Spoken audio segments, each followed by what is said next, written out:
Finally, natapos natin mga ka-ideas yung linya para nga dito sa kagagawa pa lang natin na fish pan. So bali ito yung magiging supply natin or primary option na supply sa ngayon mga ka-ideas. At ito yung ginawa natin na fish pan. So sa unang tingin na akalain mo talaga mga ka-ideas ay swimming pool siya. So maging yung mga pumupunta rito ay buong akala nila ay swimming pool. So may kalawakan sa mga ka-ideas at maging yung paligid nito ay sulit din talaga yung view o yung ganda. Maging yung simoy ng hangin ay napaka-presko pa dito mga ka-ideas. At syempre yung naging idea sa paggawa natin itong fish pan. Yun, so nakakamanghalang talaga mga ka-ideas, talagang maganda siya. You are right. Yan. At ito na nga yung naging idea natin sa pag-install o sa paglinya ng para sa supply nito. So bali nag-reduce na tayo sa 3 ends galing sa abang na 4 ends. Yan, so gumamit tayo ng bushing reducer. At nag-wire din tayo para sa magiging abang natin para dun sa ginagawa natin na or sa gagawin natin na second or pangalawang fish pan.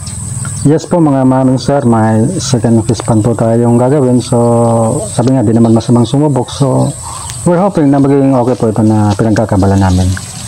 At ito na nga yung naging piping or yung ginawa nating linya. So galing po ito dito sa irrigation na dumaan dito sa aming lupain. So for the meantime, ito po yun na yung pinaka primary option natin para sa supply ng ginawa natin fish pan. So siyempre kailangan mayroon pa tayong mga ibang option. So for the meantime, dito po muna tayo kukuha sa irrigation. At ito nga, katatapos lang natin siyang ilinya o ipiping.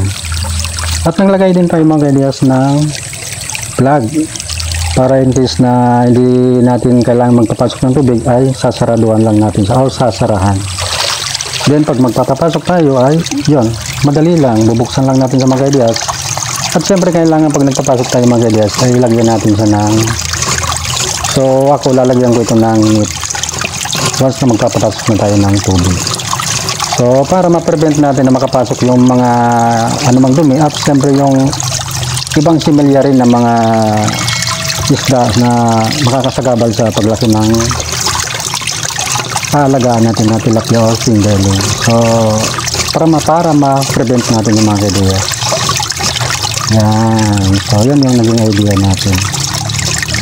So hopefully nakukuhanan nyo rin tong video ko ng idea mga ma'am and sir. So sa ating mga ka-ideas dyan. Yan. So ito yung irrigation. So yun, maraming salamat po sa panonood at sana pakipusuan nyo rin po itong ating video at may bigyan nyo rin na i-follow itong aking page na D-Tips and Ideas.